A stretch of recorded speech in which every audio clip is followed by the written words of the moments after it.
Bismillahirrahmanirrahim. Assalamualaikum warahmatullahi wabarakatuh. Perkenalkan, nama saya M. Hafiz Tulisan. Dalam video ini saya membuat untuk menyelesaikan tugas UTS, yang dimana video ini membahas salah satu instrumen paling penting dalam ekonomi Islam dan kesejahteraan sosial di Indonesia, yaitu zakat.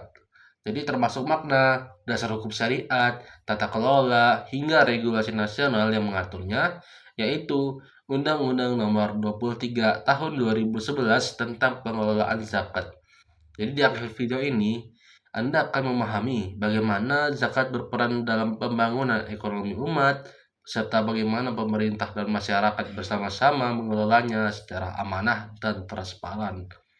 Jadi teman-teman, dalam Al-Quran itu sendiri, Allah Subhanahu wa Ta'ala berfirman dalam surat At-Taubah ayat 103, yang artinya, ambillah zakat dari sebagian harta mereka, dengan zakat itu kamu membersihkan dan mensucikan mereka, dan mendoakanlah mereka, sesungguhnya doa kamu itu menjadi ketentraman jiwa bagi mereka, dan Allah Maha Mendengar lagi Maha Mengetahui.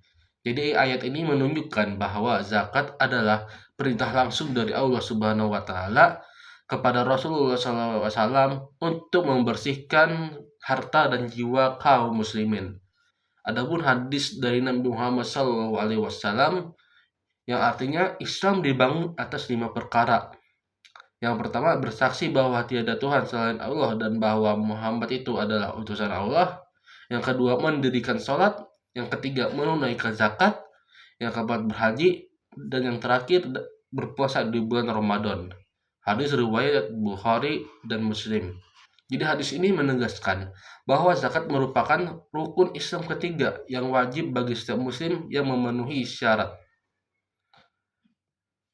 Adapun pengertiannya nih teman-teman, secara bahasa kata zakat berasal dari akar kata zaka yang berarti bersih, tumbuh, dan berkah.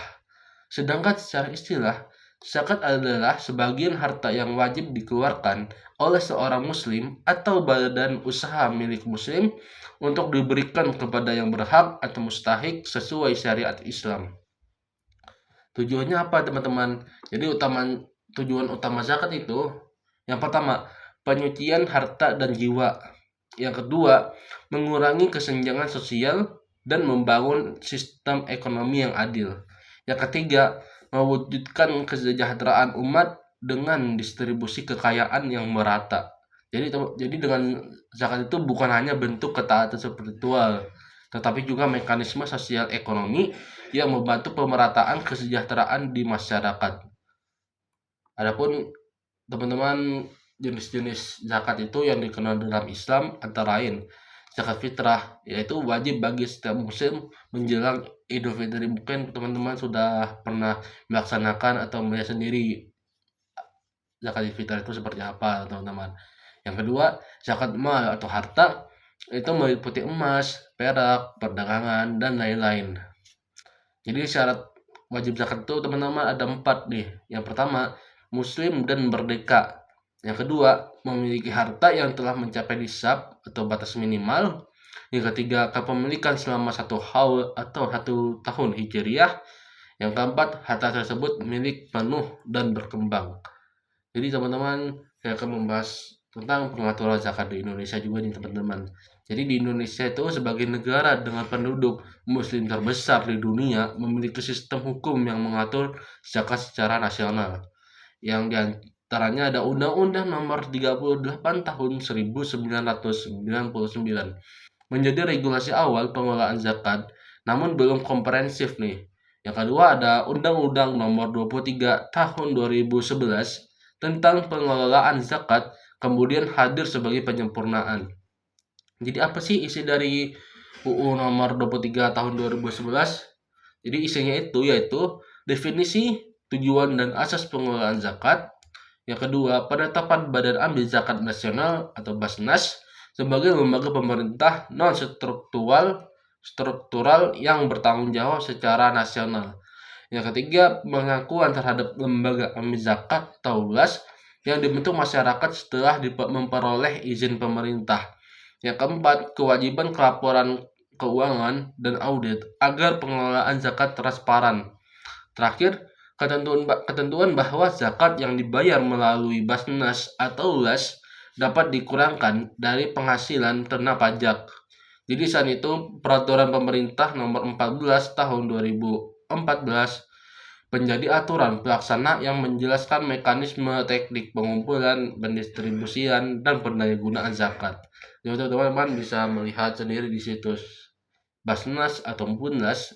Di situ terdapat laporan keuangan di situ teman-teman. Jadi yang dapat membuat kepercayaan kita meningkat. Jadi selanjutnya saya akan membahas tentang mekanisme dan tata kelola yang teman-teman yang sudah saya sebutkan sebelumnya. Jadi sistem pengelolaan zakat itu ada 3 tahap teman-teman. Yang pertama pengumpulan. Zakat dihimpun oleh Basnas, LAS atau unit pengumpul zakat dari muzaki individu maupun perusahaan. Yang kedua pendistribusian. Dana disalurkan kepada 8 asnaf. Yang ketiga pendayagunaan. Zakat digunakan secara produktif, misalnya pembiayaan usaha mikro, pelatihan kerja, dan program pemberdayaan ekonomi umat. Jadi pemerintah dan Basnas juga menerapkan prinsip transparansi dan akuntabilitas, termasuk kewajiban laporan publik dan audit independen untuk memastikan amanah terlaksana dengan baik. Selanjutnya saya akan membahas tentang tantangan dan peluang ya teman-teman. Jadi tantangan utama pengelolaan zakat di Indonesia itu yang pertama, potensi zakat itu sebenarnya mencapai lebih dari 300 triliun teman-teman per tahun. Tetapi yang berhasil dikumpulkan baru sekitar 30 triliun. Kenapa teman-teman bisa kok dari 300 triliun bisa cuma dapat sekitar 30 triliun?